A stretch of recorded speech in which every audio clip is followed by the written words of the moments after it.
Hello my people, saseni. How have you been? Mkwaje? Mimi niko fiti as mnaniona, niko ngangari, niko shambamba. Nashukuru Mungu sana kwa kuwa hapa leo. Nashukuru Mungu kwa hai. You know, just being alive, it's not, I don't take it for granted. You know, even if you're going through something, just being alive is a miracle by itself. So we thank God. We thank God so much. I hope mko poa. Kama kawaida, if you have anything you want me to speak about, any issue, any burning issue enye inachoma na unataka niongee kuhusu, please just let me know kwa comment section, or pia unaweza na pale Instagram, my IG page is @ndulu the artist. Unaweza nitumia hapo hivyo inbox and I will make sure I talk about it. In the meantime, when you hawaja subscribe, tafadhalini, let's do that. Do not watch without subscribing, vane. It's free. Ni bure. Subscribe, please. Nashukuru sana sana sana. Leo we're just going to dive right into it. Leo nataka kuongea kuhusu in-laws. In-laws. Badema hapa nje wana stress. You know, in-laws is part of vitu zile zinaharibu marriages hapa nje, because when you let in-laws waingie sana, wakiingia sana wanaweza haribu. But pia, do you know that you cannot live without in-laws? They are very important in our lives, they are very important in our marriages, and we need them. So our in-laws, ebu tuangalie, how can we live with them to make sure we do not cross boundaries, we do not step on each other's toes, to make sure we still remain respectful to them, and bado tunaishi poa. How can we do that? Okay, and a perfect story of how an in-law should be handled, or should be handled is in the book of Ruth. Kuna mtu anaitwa pale Ruth na Naomi. Hao warembo wawili, they paint a very beautiful picture of how a relationship between a mother and a daughter-in-law, or a daughter and a mother-in-law should work, how it should be.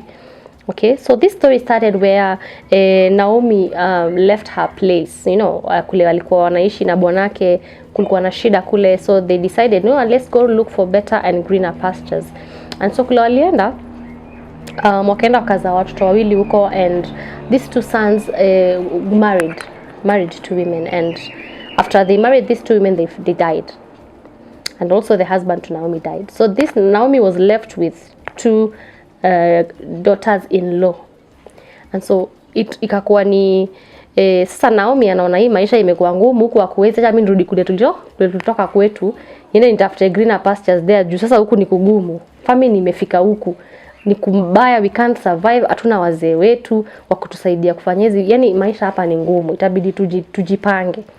So by kujipanga akajisaidia na rudi kwa, akaambia warembo wake wawili, sasa nyinyi juu wazee wenyu walikufa, mimi sioni point ya kutembea tena na nyinyi tuanze kuvurutana huku kwote. You guys can just, you know, live your lives, and then mjinice, tafuteni wazee waoe, muendelee na life. So Naomi akaachana na warembo wake wawili na akawaambia, mimi sasa juu hapa mahali nimefika, mimi sitaweza kuwasaidia nyinyi, na sijui wazee wenu hawako na mzee wangu hayuko, si kila mtu ajipange, nyinyi endeni vile mtaenda, mimi acha nirudi kwetu kwenye nilitoka, kwenye nilizaliwa, let me go live there and find better pastures, or at least kuna watu tusitakula shida sana.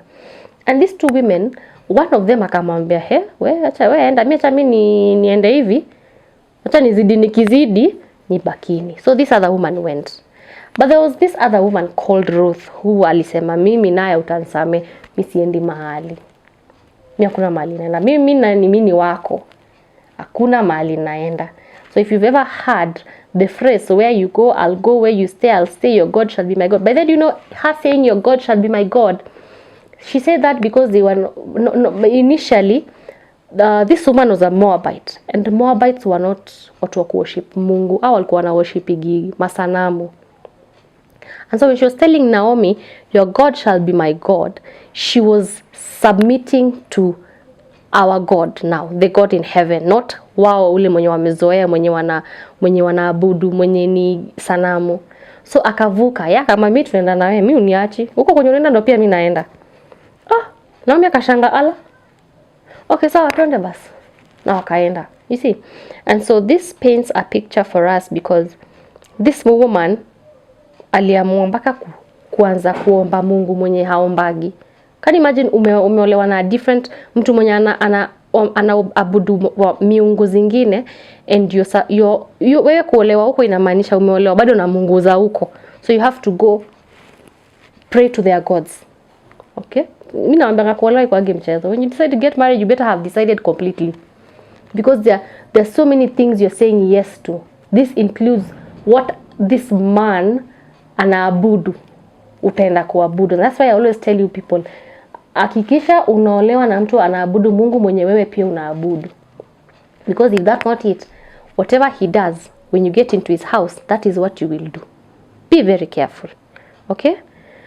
Yeah, so wakaenda na Ruth akadecide mimi ni wako, na akadecide anashughulikia mama kabisa, na wachi yu mama, na atamwangalia na atahakikisha kila nakula amejua, ataenda atafute chakula amletee, ataenda afanye kazi. Ode matakuwa anafanyanga kazi kwa wakunanga hizi kazi zenye zinafanyanga huko kwa kina Naomi, but she decided, you know what,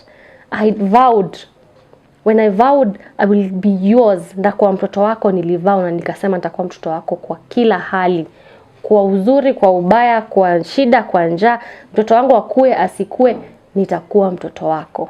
So I am here for at your service. And coming back to our topic of the day, I wish everybody would be a Ruth.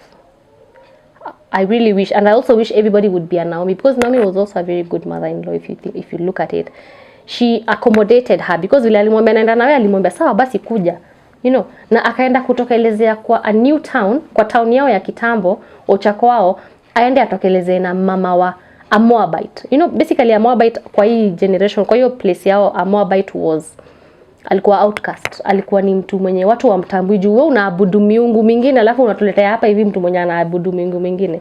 And so Naomi was ready to take up all that makelele na kutukano. Alafu remember alitoka hapo akisema anaendea greener pastures, na sasa amerudi kama amesota, amechapa, amezeeka, ana bwana, ana watoto, kila kitu yeye alitoka nao ajarudi nayo, amerudi tu na kitu moja yenye hata si yake. So she was already in a bad state. Yani carrying Naomi was just adding adding salt into the injury, but she still did it. So Naomi, if you ask me, she was also a very good mother-in-law. She took mawe za huyu msichana, na mpaka kaenda akasema anabadilisha jina kwa sababu yani aitwe shida, kwa sababu ya vitu zenye ameenda through, aitwe pain. Imagine, na bado daughter-in-law ako naye hapo, anamshika tu mkono, anaenda naye kila mahali. And I think if everyone can emulate mother-in-law as Naomi, and everyone emulate daughter-in-law as Ruth, I think we'd have better relationships with our in-laws. Coming back to our topic of the day, you cannot ignore the fact that in-laws are important people in our lives. And for you to have a good relationship with your in-laws, you need to first be on the same page with your husband. You need to first sit down with your husband and discuss this issue of in-laws and say, okay, in-laws watafika hapa. Draw the line. You and your husband draw that line. So in-laws wa kwetu watafika hapa, na wewe in-laws wa kwenyu watafika hapa. Please, pasipite mtu hapa katikati. Anaenda wapi? Hapa katikati tunabaki familia. And you know hata hiyo familia, kuna place tena, kuna mali tena mna draw line. Watoto wanabaki hapo, mna draw line, nani anabaki hapo? Tena mnabaki katikati wawili. There's a space where no one, not even your children, should cross. Mbaki tu hivyo. Because the moment someone crosses, ndio hivyo, kamenuka. Anyo hao watoto pia ni watu wanakujaga, watakuwa wakubwa na waende, mtabaki bado wawili. So keep that relationship between the two of you very alive, because if you kill it, you will need it when they've left, and itakuwa ngumu sana ku rejuvenate then. So have boundaries. You know, keep boundaries. After you've been on the same page with your husband and you've decided now this in-laws, this is a boundary, this is a line they're not going to cross, then now make sure it's there. Discuss it, make sure it's there. Isn't it vitu tuna discuss time ya dating? Mimi nishawaambia vitu zote za marriage, finance, in-laws, children, everything, mali tutaje, hizi vitu zote tuna discuss before tuingie kwa marriage. Yani tukiingia tunajua hii ndio tunafaa kufanya, hii kifanyika tutafanya hivi, hii kifanyika tutafanya hivi. Usiingie kwa marriage na kama umefunga macho ukiwa blind, utaumia. Kwa utakuwa surprised uko mbele na vitu zenye ujui, hujaisikia, uko like, ati pesa, ati anadu, ati unaweza kukua shocked. Don't be shocked. Discuss these things prior. Discuss these things when you're dating. Discuss these things in your early stages of marriage so that when you're meeting them, you know how to go about them. Okay? Ruth alikuwa anajua culture ya kina Naomi because alikuwa anamwambia, your people shall be my people, your God shall be my God. So she knew that Naomi's God was not the God that yeye alikuwa ana serve, and so she was okay and ready to submit to that God. So know the culture of where you're going to. Usiende kufanya vitu zile unafanyaga kwenu thinking uko ziko sawa. Make sure you ask around. No, jua nini inafanyanga huku. Watu huku wanapikanga ugali aje. Usiende kupika ugali ya Nyeri, uende upike Kakamega, my friend. Utatolewa mbio. Be careful, okay? So know how their cultures are. Hizi ni vitu zenye mingi sana zitakusaidia sana kuingiana na ama in-laws, because in-laws mahali pa kwanza mtakosania ni culture yao.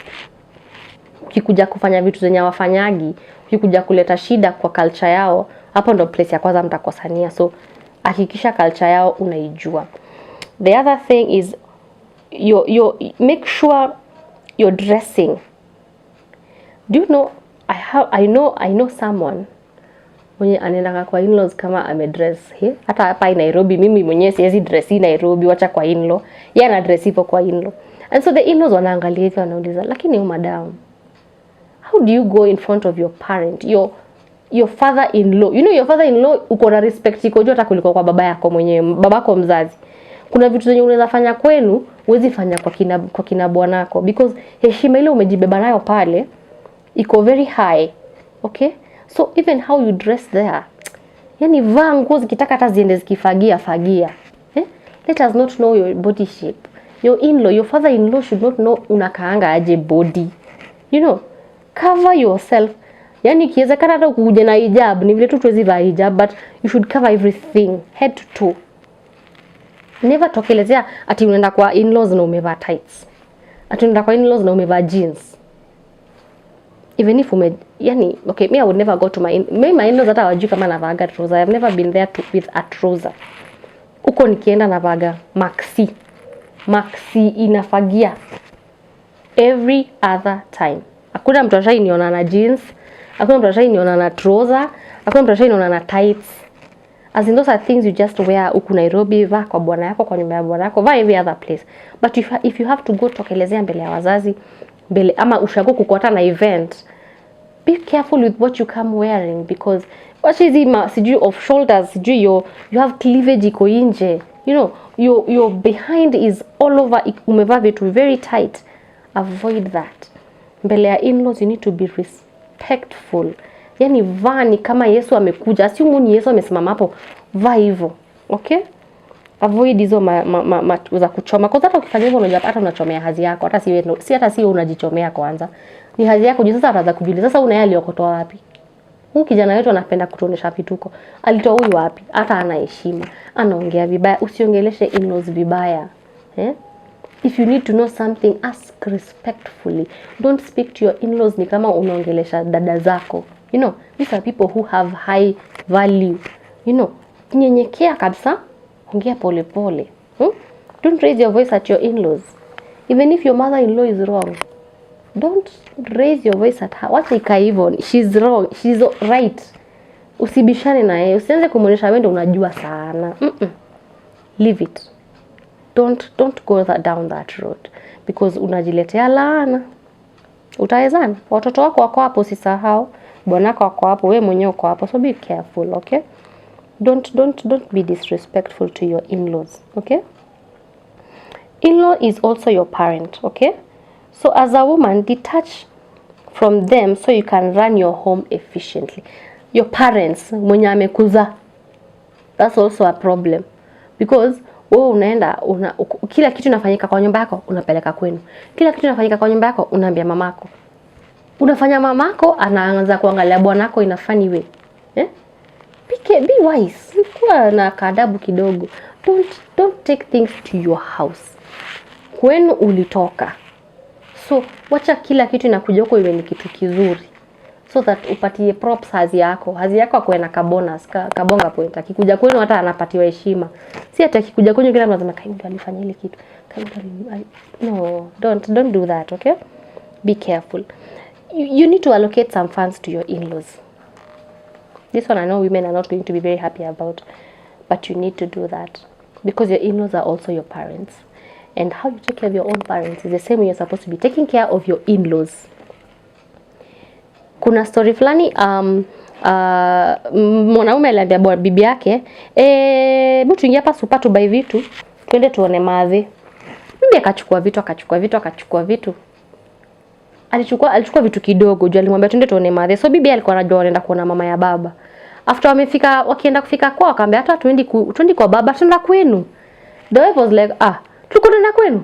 Sasa turudi super nichukue vitu zingine sikuwa nimechukua zote. Sasa alikuwa amechukua juu anajua anaenda kwa in-law, alikuwa ameshachukua kidogo. Vile alisikia wanaenda kwao, amechange mind. Don't be that kind of woman. Treat your in-laws equally. Wapatie haki yao. If unafanya kazi, which I believe, na nishawaambia tena before kwa video zangu, if you check, a woman should be working. A woman must have something of her own. You must have your own funds, your own money, your own, something you call your own. The easy ndo zenye unabariki nazo, uwezi anza kubariki the in-laws wako na pesa ya mtoto wao. Wabariki na pesa umefanyia kazi ukasweat. Hiyo ndo unawabariki nayo. Alafu atakubariki hiyo kazi yako. So give them something from your salary. Give them something, okay? So wache kama wameparara hapo hivyo ati hata wakulagi sumni yako. It's not right. Okay? On that note, I think I'm gonna end it today. But remember, your in-laws, you need your in-laws. Wabebe na heshima. Hata kama mama ni difficult, kwa sababu kuna wengine wenye ni difficult. Find your way around it. Be wise about it. But don't disrespect her in that process. Hata akufanyie nini, do not disrespect her. Be wise. Keep it low. Na ikienda sana, ambia bwanako adili na mama yake. Hiyo ndo kazi yake sasa hapo. He will protect you from your mother, from his mother. So usifanye ni kama unataka kubeba hii msalaba, okay? My name is Miriam Dulo and this is Sister Talk. Niambie kwa comment section kenye hujafurahia, kenye umekataa nayo, kenye uoni ni kama ni ukweli, ni kama nimewaenjoy. Niambie kwa comment section tuone. Tukutane next time.